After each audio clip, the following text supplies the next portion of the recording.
Bonjour à tous. Pour son 18e voyage hors d'Italie, le pape François passera à peine plus de 24 heures en Égypte. Et il répond ainsi à pas moins de 4 invitations qui sont autant de dimensions et d'enjeux de ce voyage. Il est d'abord invité par le président, le maréchal Al-Sisi, au pouvoir depuis le coup d'État militaire de 2014 qui a mis fin au régime islamiste.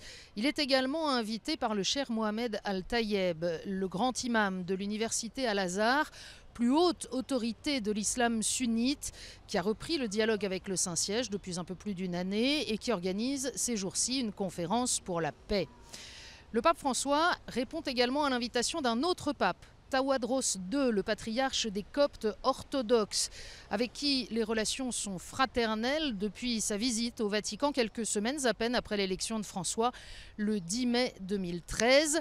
Tawadros II qui est le chef de l'essentiel de la minorité chrétienne du pays. Et puis bien sûr, le pape François vient conforter la minorité de la minorité, la toute petite communauté de quelques 150 000 catholiques. Ces chrétiens d'Égypte sont régulièrement la cible de vagues de violence. Ce fut encore le cas en 2013. Ils sont aussi la cible privilégiée du terrorisme islamiste dans le pays. Et l'on se souvient bien sûr des attentats récents du dimanche des Rameaux, c'était le 6 avril dans 2 églises du pays. Et cette violence aveugle qui touche les chrétiens, elle ne fait pas de différence entre catholiques et orthodoxes, comme nous l'explique monseigneur Gabriel Quick du Conseil pontifical pour la promotion de l'unité des chrétiens. Le pape répète aussi toujours, quand il y a un copte qui a été décapité, il n'est pas décapité parce qu'il est orthodoxe. Donc quand il y a la persécution des chrétiens, ils ne sont pas persécutés parce qu'ils sont orthodoxes ou ils sont anglicans ou ils sont protestants, ils sont persécutés parce qu'ils sont des chrétiens. Et là, le pape faut souligner que nous devons vivre en unité d'esprit.